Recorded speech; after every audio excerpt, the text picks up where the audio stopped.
The insurance company will try to settle with you quickly, but for less. Unacceptable. We work hard to get you the maximum settlement possible. Faster. How fast, you ask? One call, that's all. Callkid.com. Hi, I'm Richard Lawson, and we're celebrating Black Excellence. Celebrating Black Excellence 365, only on News Channel 6. Book direct flights to Washington, D.C. at flyags.com.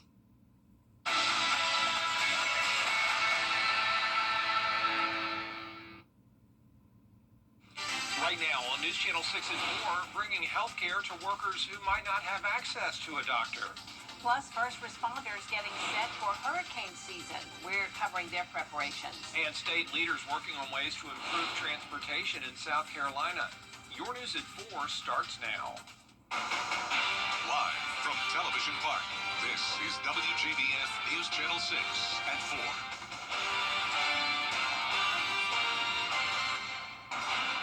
Hello, everyone. I'm Jenny Montgomery. I'm Brad Means. We do thank you for joining us. Coverage you can count on begins with new developments after a body was found in Augusta. A woman found in a shallow grave under the 15th Street Bridge at Riverwatch. That was back on May 20th. We covered it. Well, investigators now say it is 59-year-old Cindy Reese. They say Reese was homeless. There will be an autopsy. 2 women are in custody after what deputies call an attempted contraband drop at Washington State Prison. 27-year-old Kendra Yates and 22-year-old Viviana Smith are facing multiple charges related to the incident. Investigators say a suspicious vehicle was reported and they conducted a traffic stop. Inside the car, they found a drone along with meth, MDMA, and marijuana. For a full list of those charges, just find this story on our website, WJBF.com. Well, hurricane season is upon us, and first responders are making sure they're prepared. The season is expected to be active. Crews at Central EMS are applying some of the lessons learned from Hurricane Helene. They say they sure hope history doesn't repeat itself. Goodness, look at those pictures. Just hard to even look at them. But they say if another hurricane hits our area, they'll be more prepared. They've put in generators, camper-style trailers to make sure they have a place to get some rest, and a supply room full of non-perishables. Abundance of staffing and having reserve staff to be able to come in on a rotating schedule, as well as reserves for food, as well as drinking water. And one of our largest hurdles last time was with the fuel supply. So we actually have arrangements in place to be able to have a reserve status of fuel on site. That's a good idea. We have more information on hurricane season for you on our website, WJBF.com. We all certainly learned a lot in those weeks and months that followed, for sure. Augusta University School of Public Health hosting its 5th annual Rural Health Fair. Graham Lee shows us how it's helping migrant workers in some of our local counties.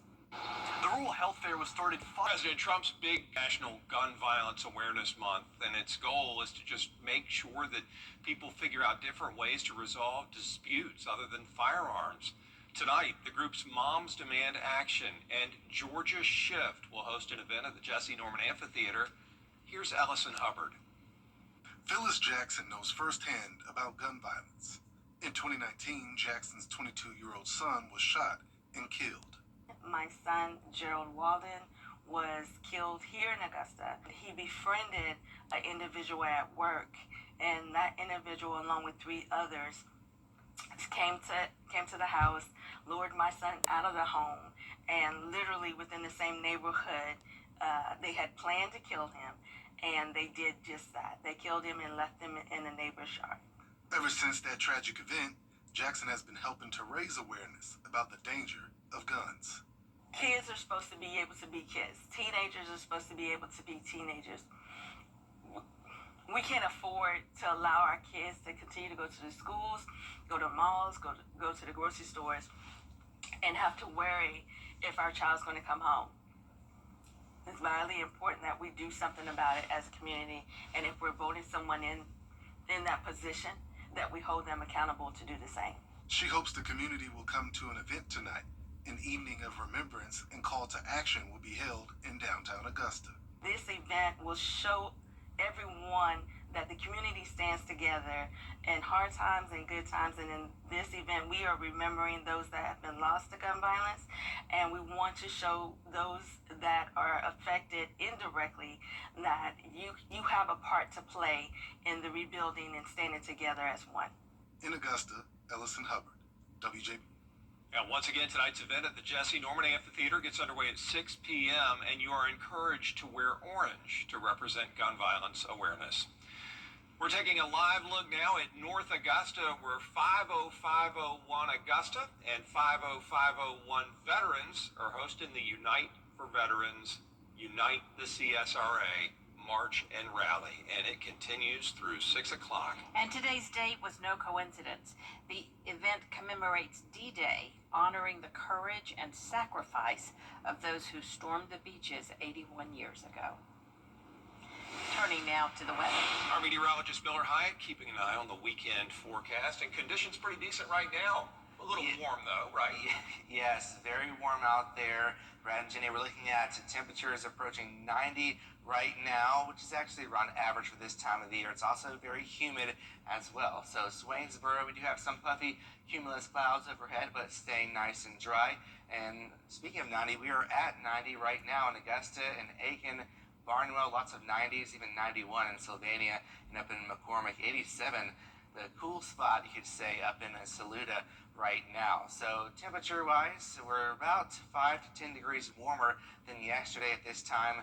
Dew points are still the same, around 70. That makes it feel even hotter than the actual temperature here. We have the southwest flow ushering in the warm and the humid conditions. So tonight, can't rule out a stray shower or rumble of thunder across our western counties here, but most spots will be dry, and the lows going to be 72. So definitely want to have that AC on, that's for sure. And tomorrow's pool planner, most of the day will be dry, but it's once we get towards the late in the afternoon and evening, like you usually see in the summer, so that's when we could see some storms start to build across the area. So around 5 o'clock and after that, we'll be seeing that chance of showers and storms pushing into the area, and a few of those could be on the strong to severe side. We'll continue to keep an eye on that, and that trend continues into Sunday and all the way into next week as well.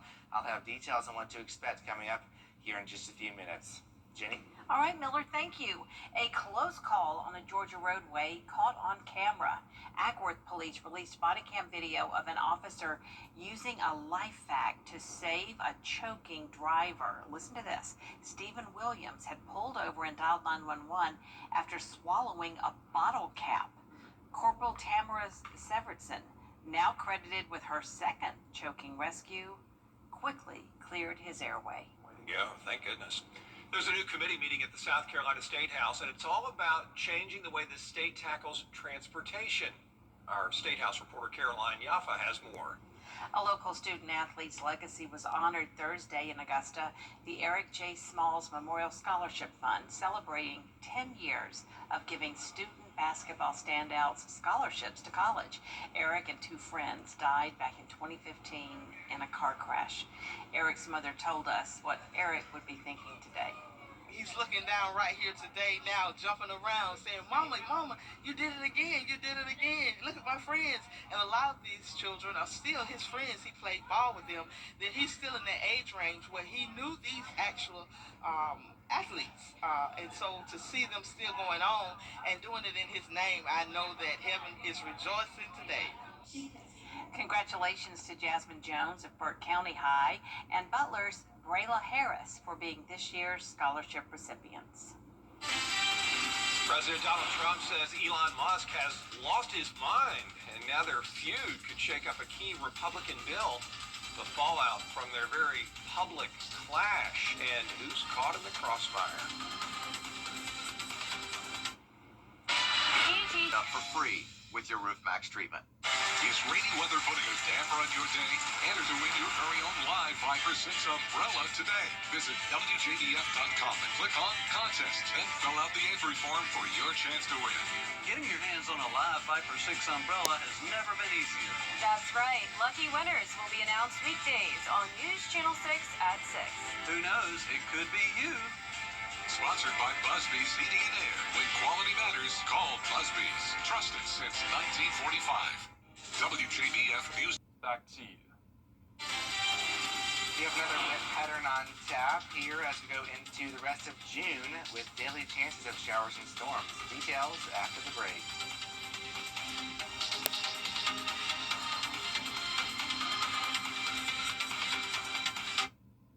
Weather headlines on WJBF News Channel 6. Brought to you by Southpaw Roofing. Roofing done right. Whoa. This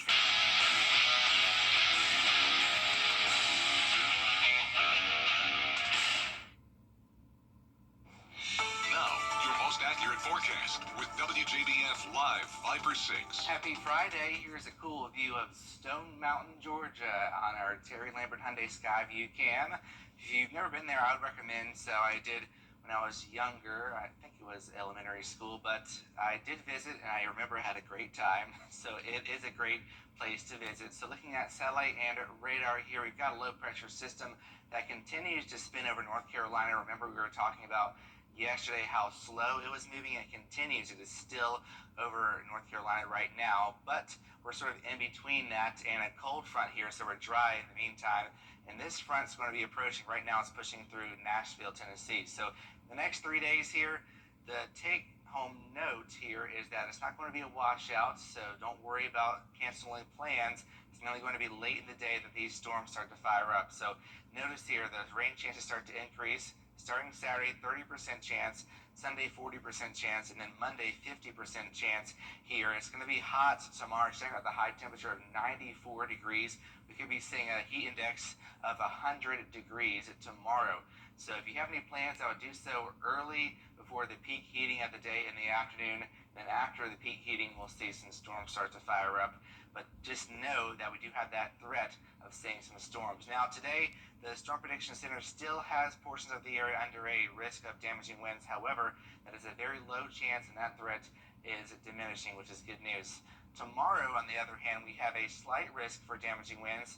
If we do see any storms start to pop up, any of those could become strong to severe. So just have your weather app on your phone downloaded. And Sunday, another threat of some damaging winds as well, with a slight risk across the area. So Futurecast here, timing out the next 48 hours. Mostly dry tonight, can't reel a stray storm west of Augusta. Waking up on your Saturday to dry conditions, but we'll watch as a complex of storms approaches from our west, pushing through northern Georgia around 2 p.m. Saturday, but then building into our area by 6 p.m. Saturday. So like I mentioned, late in the days when we'll have to keep a close eye on things. Drying out Saturday night before another round pushes in Sunday afternoon, earlier than Saturday, so around 1 p.m. Sunday. We'll have to watch the skies for some storms rolling on through ahead of this cold front that's going to be approaching us, and we'll continue to see some storms Sunday evening. And then we get to next week. Now that's when I think we're going to be seeing a higher chance of showers and storms. So if you didn't see any storms this weekend, you likely will see some next week here, as we have a 60% chance of rain Tuesday and Wednesday, also Friday here. So these just summer-like storm chances will continue here. Looking at the next 7 days here, we could see between, let's say, half an inch and an inch of rain. But if you do see a downpour, you could see a little bit more than that. Just depends on where these storms start to set up here. So lows tonight will be in the low 70s. Spotty shower or storm, especially west of Augusta, with west-southwest wind. So tomorrow a little bit breezy here as we have some storms rolling through. Notice here it's going to be hot, 94 degrees in Augusta, but it's going to feel like 100 degrees. So great day to sit by the pool if you ask me here. So 10-day forecast looks like this. We've got storms across the board, but don't panic. It's not going to be a washout every day. And best day really is going to be tomorrow to do anything outside, because we only have a 30% chance of showers and thunderstorms. All right, Miller, thanks a lot. Coming up next, we're going to tell you about the world record that Tom Cruise set while filming the new Mission Impossible movie.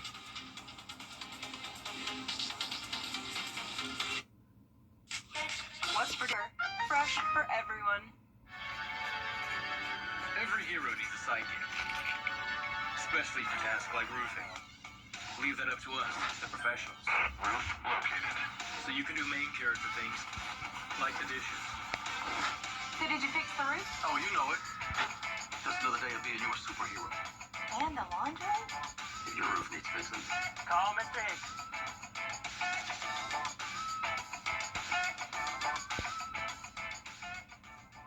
On the card today, Everyone. the star of Mission Impossible: The Final Reckoning is breaking records, but not the kind you think. Guinness awarded Tom Cruise the title for the most burning parachute jumps by an individual. Yeah, Cruise performed that stunt that you're watching there 16 times before they got a keeper. He had to leap out of a helicopter wearing a fuel-soaked parachute, which was then lit on fire, as you see. 7,500 feet up in the air he did that. Tom Cruise has always done most of his stunts. He is dedicated to his craft. Those movies are just, as I've said before, I can't watch them without, digging my claws into my husband's arm. Yeah, they're stressful. They are, they're but stressful but to watch. entertaining. Very entertaining. And that's him. He's doing it. Yeah. Well, there's a lot more coverage you can count on at 4:30. Including Trump and Musk going from mutual praise to all-out war. Accusations fly, contracts are threatened, and now impeachment talk enters the chat. The high-stakes fallout ahead. Who's directing the